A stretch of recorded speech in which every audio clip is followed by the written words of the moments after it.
Let's talk a little linebacker now, man.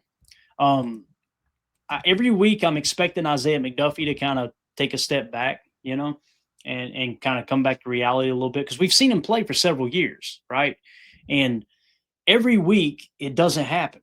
He just continues to get better. Well, I went and pulled these earlier after seeing the grades and everything from the game, which we'll get into here in a second. I went and pulled the numbers and pulled the grades for the season.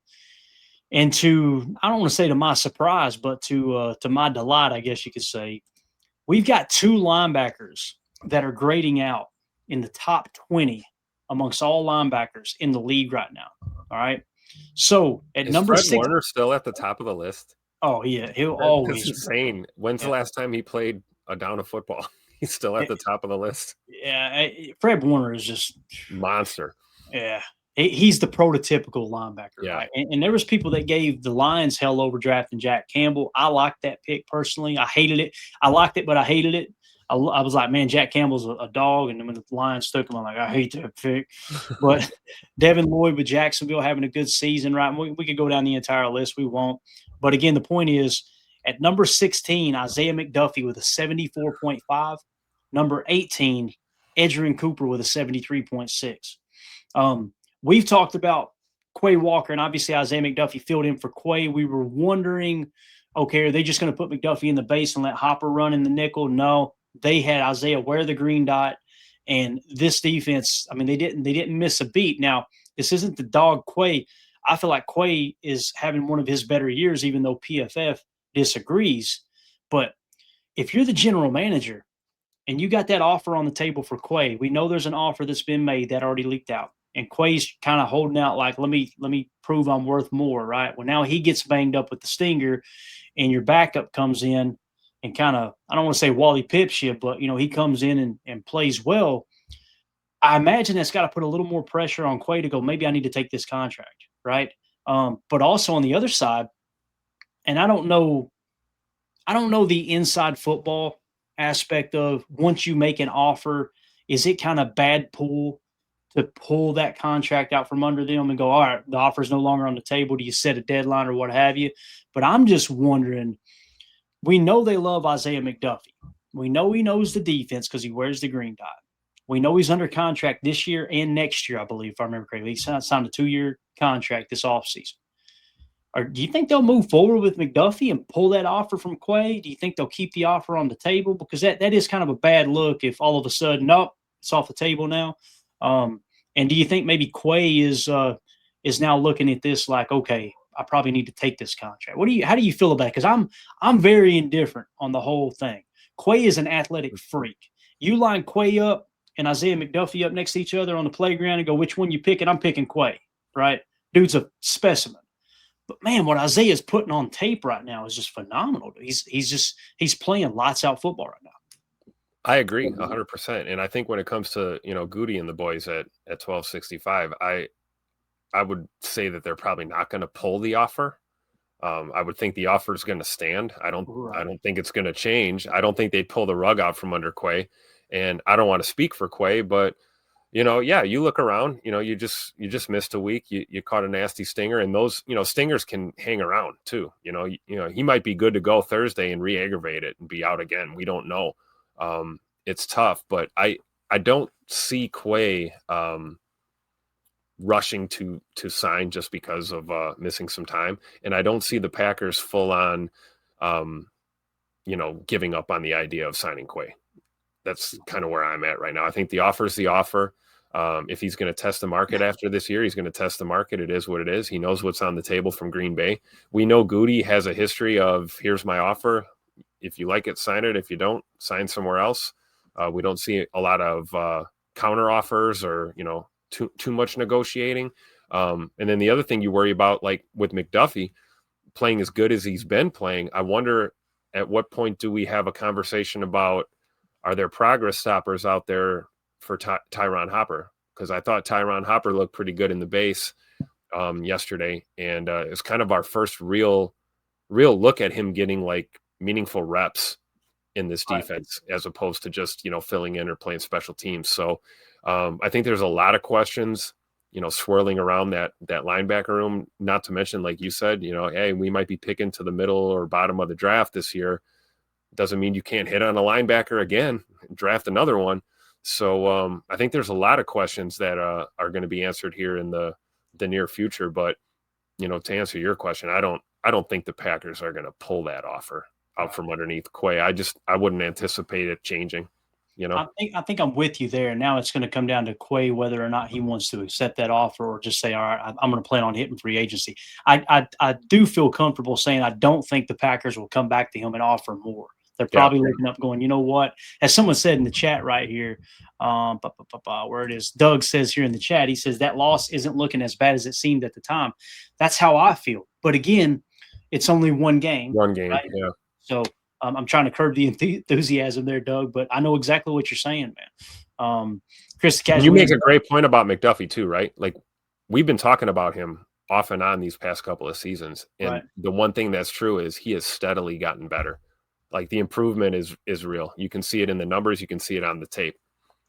Yeah, definitely. Chris the Casualian said, I'm starting to come around to the Quay contract, so he's on board with re-signing him there.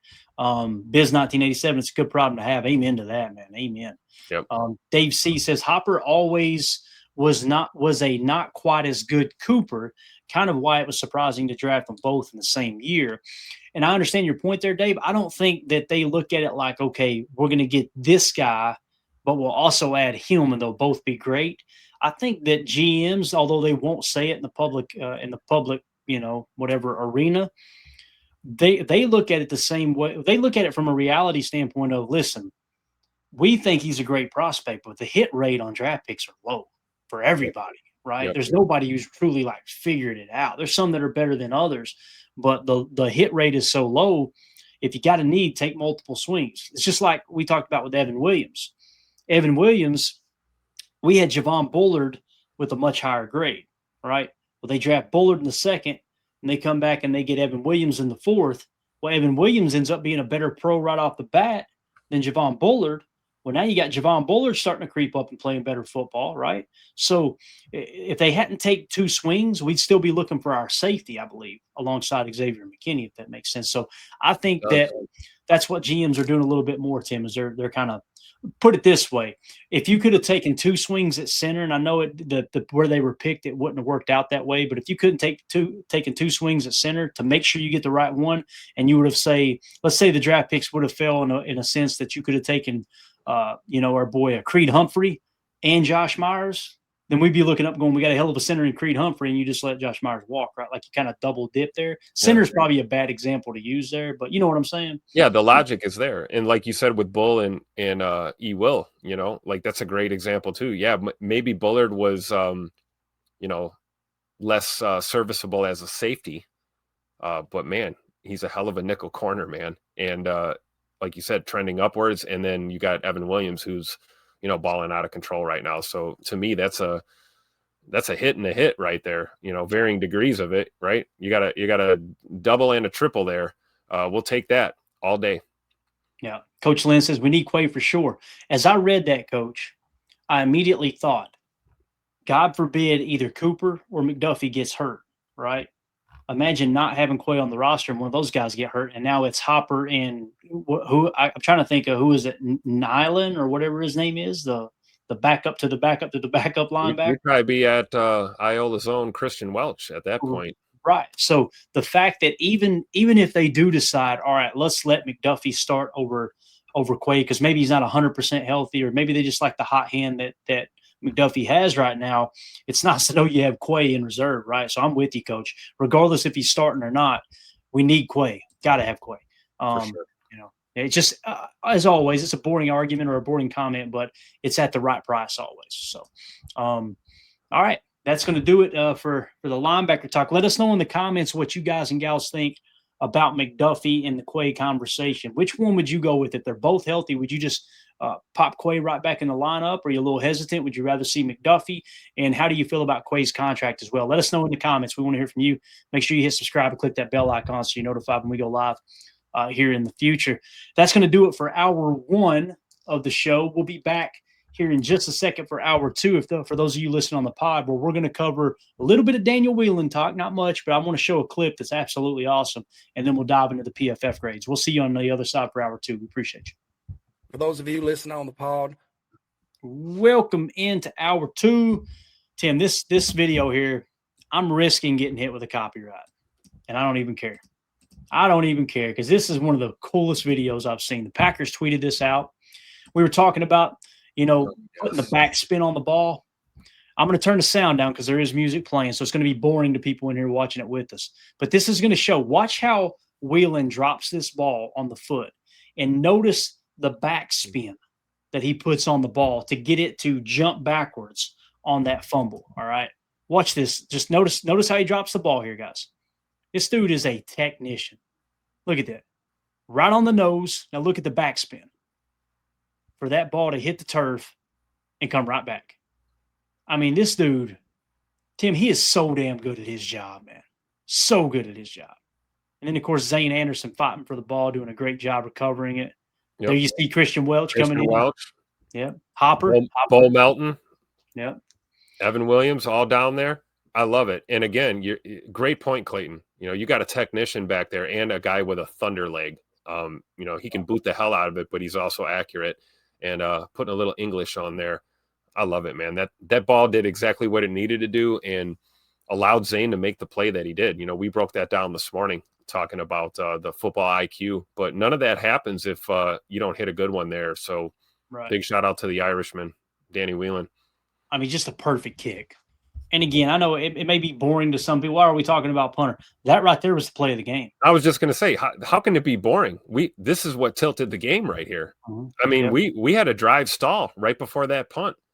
And you get special teams play like this, But hey, fire Rich Bisaccia, right, Clay? Man, and again, Daniel Whelan was available for a reason, right? We see Daniel Whelan today. Well, who gets credit for working with Daniel Whelan? If we're going to scream fire Rich Bisaccia and blame him when kickers miss kicks and guys miss blocks and this and that, and then we got to give credit when they train someone to play at the level in which Daniel Whelan's playing. And it's the same thing with him holding the football as well. Rich is the one that's working with those guys, long snapping, all that stuff, right? So again, it's just something that I know we don't, Tim, because we talk about punters probably more than any other show, punters and kickers, right? Right. But man, those things, again, it was 10-6, and that fumble, that backspin he put on the ball and putting them in a position where Zane Anderson could kind of force that fumble, or that muff, I should say, and recover that won you a turnover, and you finished +3 in the turnover differential, and also it won you the middle eight. Yep. Right? Or it would have tied you the middle eight, right? So to me, it's the most important play of the game. It really is, man. It really, really is. So and credit to Matt LaFleur in the offense, right? You capitalized on that. You put points on the board. That's the most important part, right?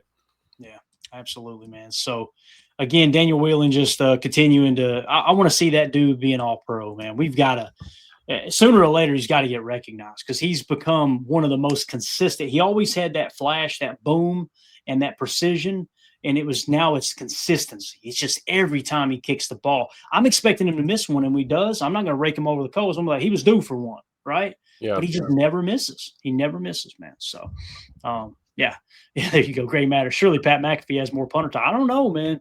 I watch Pat McAfee every day, and let me tell you, Bo, I think we've talked about punter more than them because Whelan's one of the best players on this team. It's wild. For sure. And he definitely is taken for granted from time to time.